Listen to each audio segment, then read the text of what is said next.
Hello, আসসালামু আলাইকুম সবাইকে। Welcomes to Lamia Lamus blog. তো আজকে চলে যাচ্ছি হচ্ছে কেরানীগঞ্জ ভাইয়ার বৌবাতের প্রোগ্রাম।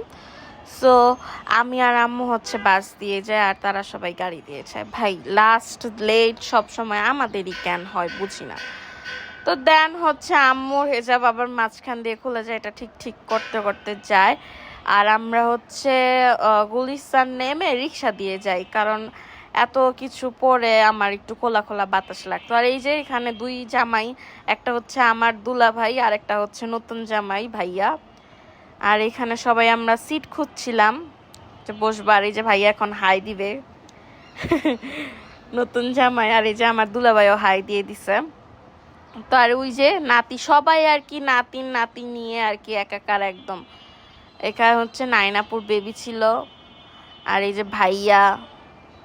মাশাল্লাহ সবাই, মানে ওই দিন হচ্ছে আমরা আমাদের 3 ফুপ্পির ফ্যামিলি, আমাদের বাবার ফ্যামিলি, মানে আমরা সবাই একত্রিত হই একদম। তো আর এইখানে ফয়সাল আইসাই হচ্ছে ভাইয়া ইসে মাইনকার চিপায় পড়ে গেছে, ভাইয়াকে ক্যাশে ঢুকাই দিছে। আর এই যে বাবা ছিল উয়ে হচ্ছে ক্যাশের মধ্যে ফুপ্পি খাওয়া দিতেছিল, কারণ ও খাওয়ার আর পরে সুযোগ পাবে না।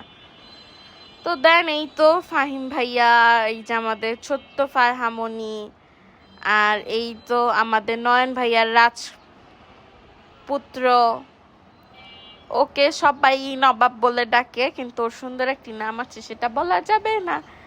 আর এই যে ওকেও ধরাধরি করে টানতাছিল, মানে বাবুর একসাথে হলে কত কিছুই তো করে। মাশাল্লাহ সব বাবুদের অনেক সুন্দর লাগতেছিল। আর এই যে আমার সব থেকে ফেভারিট ফুপ্পি তার নাতিকে নিয়ে দাঁড়িয়ে আছে। আর এই যে আমার মিষ্টি ভাবি, সে তো কি বলবো। আর এই যে আমার আদরের ভাই, ওরে সবাই অনেক আদর করে। আর ওইখানে বড় ফুপ্পি ফুপ্পা ভাইয়াকে কি জানি বুঝাচ্ছিল, বলছিল। আর এখানে আমরা সবাই ছবি তোলার জন্য বসে আছি। দেন এই তো, আর এখানে ক্যাশ টাকা গোনা হচ্ছে, ছোট ফুপ্পা গুনছে, আর এই যে ভাইয়া রাখতেছে, কারণ ভাইয়ার উপর প্রচুর প্রেশার গেছে। এখানে বসা মামুলি কোনো কাজ না।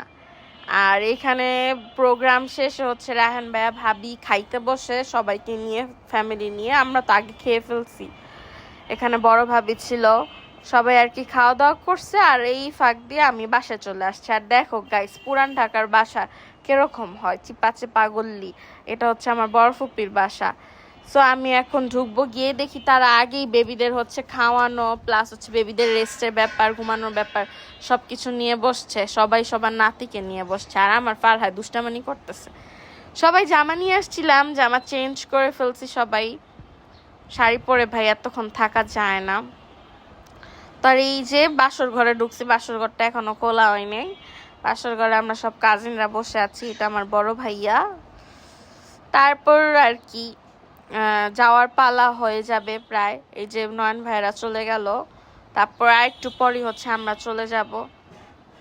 আর এইখানে এই যে খাবার দাবার নিয়ে ক্যাচাল হচ্ছিল, মানে দাওয়াতের পর হচ্ছে খাবার দাবার আসলে যে একটা মোমেন্ট ক্রিয়েট হয় সেটাই হচ্ছিল।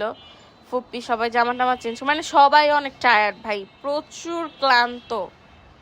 আর এখানে আমি চুড়িগুলা পরে রয়েছিলাম, শাড়ির সাথে যেগুলো পরছি সেগুলোই দেখাচ্ছি। নতুন নেলস পরেছি। তো এই তো, এই যে ভাবি বলতেছে ভাই তুমি কি ভিডিও করতেছো, খালি যখন তখন ভিডিও না। আর এই যে আরেকজন ভয়ে মুখ ঢাইকা রাখছে। তবে ভাবিকে, বড় ভাবিকে মাশাআল্লাহ অনেক সুন্দর লাগতেছিল, সেও বউ সেজেছিল। আর এই যে এখন আমরা জুতো পরতেছি, সবাই চলে যাব। তো আজকের জন্য বিদায় নিয়ে নিব বাসা থেকে। আর বের হয়ে সবার মাথায় এত চাপ ছিল, সবাই একটা চা নেই, মালাই চা। এই চাটা অনেক মজা ছিল, ভাইয়াদের বাসার সাথেই ছিল এই চাটা। সবাই আমরা বের হয়ে দেন চাটা খাচ্ছিলাম, চা খেয়ে রওনা করব। আর এই যে ভাইয়া দেখাচ্ছিল খুব টেস্ট। তো এখন আমরা চলে যাব, আমরা গাড়ি বুক করব, সরি গাড়ি নিব আর কি, গাড়ি নিয়ে চলে আসব। যাই হোক, আজকের জন্য ব্লগটা এতটুকুই। ইনশাল্লাহ আবার কোনো নতুন ব্লগে তোমাদের সাথে দেখা হচ্ছে। সবাই লাইক কমেন্ট শেয়ার করে পাশে থাকবে। টাটা।